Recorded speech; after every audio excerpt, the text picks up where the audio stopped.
Now, Wilma Rodriguez of Sahas, you've been working in the field of garbage for years now. Garbage management, how to deal with it. What are your biggest learnings that you'd like to share here in terms of going ahead?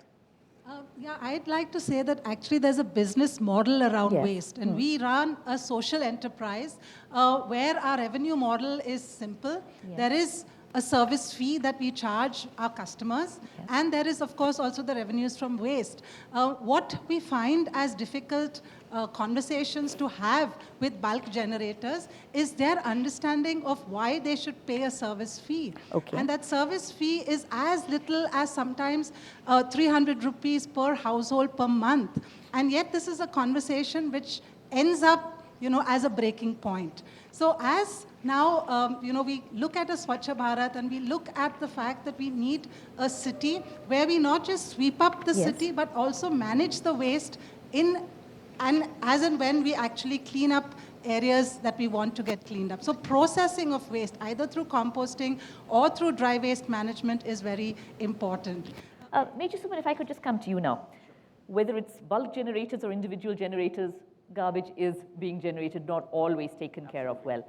And that gives rise to something every one of us deals with, mosquitoes, the problems that mosquitoes bring in terms of disease being generated. Now, tackling this is also one of the major points of the Behtar India campaign. How are you doing this? Right. Yes, obviously, so if you look at the history of mosquito diseases in a country, right, two things which come in forefront is basically dengue and chikungunya.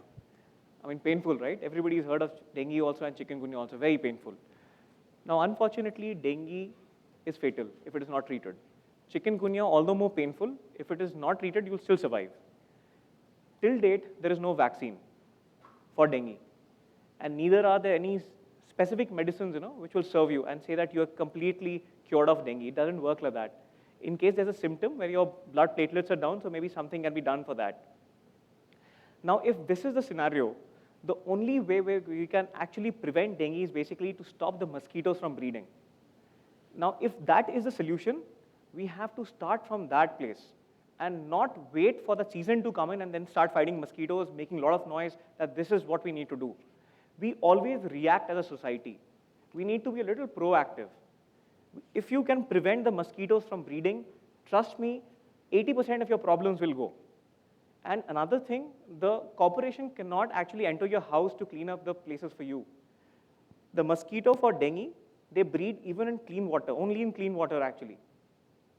So, if there is cooler water stored somewhere, if there are some unused tires lying somewhere, if you do not take care of all these things as an individual, if you do not check your air cooler in your own house, nobody else can do it for you. And if the dengue starts from that place, it's just going to spread.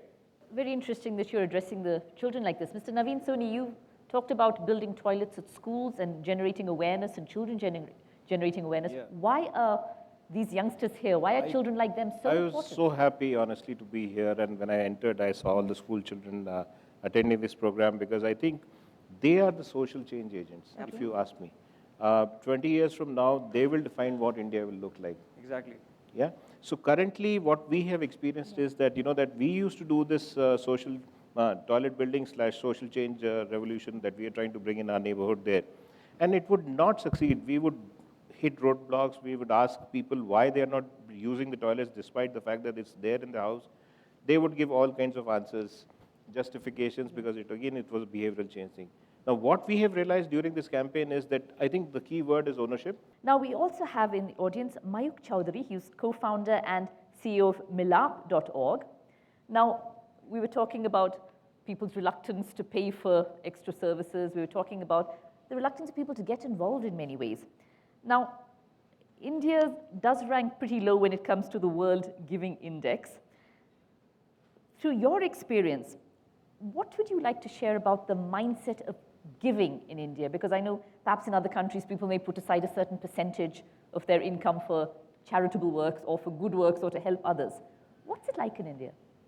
Well, we have always, thanks for this opportunity. And we have always believed that when it comes to giving, people give to people. Okay. It's the person that I'm giving to.